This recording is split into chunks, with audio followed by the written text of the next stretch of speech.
熊本県有限会社三遊機械です。いつもありがとうございます。本日はクボタトラクター GL240 の油圧リフトアームの修理のため分解作業を進めております。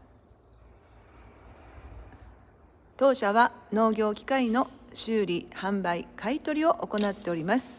皆様からのご連絡をお待ちいたしております。今日も一日頑張ります。